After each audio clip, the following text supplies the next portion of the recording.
Ek maak gou hierdie video vir die mense wat ons so op groepies is. Jy weet, ons is mos die groot groep.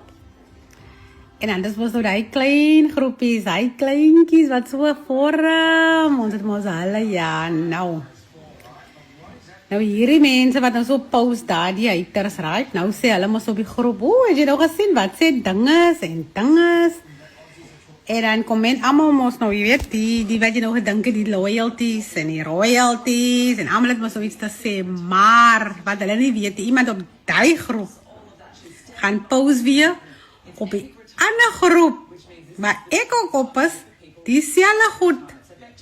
En dan comment ons ook weer van die persoon wat op die groep gepost het. So dit is een circle of net, jy sê, ek sê, jy, wat ek vir jou sê, moet jy nie vir dyne sê, nie, ne? Dan gaan sê jy nie vir dyne, dan sê dyne